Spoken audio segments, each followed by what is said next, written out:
Pakistan peoples party के chairman और साबिक वज़ीर ख़ारजा बिलावल भुट्टो ज़रदारी ने कहा है कि नवाज शरीफ वोट को इज़्ज़त दिलवाएं और इसकी बेइज्जती ना करें। इंतज़ामिया की बजाय अपने बल पर इलेक्शन लड़ें।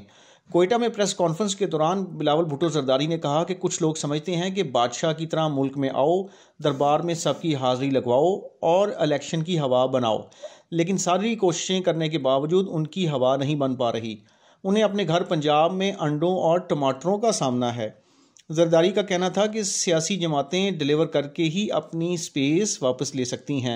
हर इलेक्शन में कुछ लोग ये तासुर देते हैं कि उनकी हुकूमत आ रही है, उन लोगों को अवाम बेहतरीन जवाब देंगे। हम 8 फरवरी को बलूचिस्तान से अच्छा सरप्राइज़ देंगे। चेयरमैन पाकिस्तान पीपल्स पार्टी का कहना था कि नवाज शरीफ इंतज़ामिया की मदद की बजाय अपने नज़रिए पर इलेक्शन लड़ें। मियाँ साहब वोट को इज़्ज़त दें, वोट की बेइज्जती ना करें। इसमें इनकी अपनी जमहूरियत और मुल्क की बेहतरी होगी।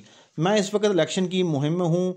मैं वज़ीर-ए-आज़म नवाज शरीफ या चेयरमैन PTI का नारा लगा कर तो मुहिम नहीं चलाऊँगा। मेरा नज़रियाती इख्तलाफ है, इनकी अपनी तारीख है और मेरी अपनी तारीख है।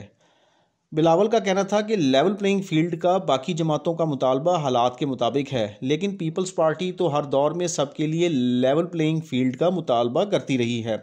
पाकिस्तान में नई सियासत लाने का वक्त है। दुश्मनी की सियासत पाकिस्तान के लिए मुनासिब नहीं। मैंने कभी तकसीम, नफ़रत और गालम गलोच की सियासत नहीं की। मैं अपने मंशूर पर चलूँगा। उन्होंने मज़ीद कहा कि हम चाहते हैं कि तमाम इदारे अपनी हदूद में रहकर काम करें। हमारा मुकाबला किसी के साथ नहीं है। हमारा मुकाबला महंगाई, गुर्बत और बेरोज़गारी से है।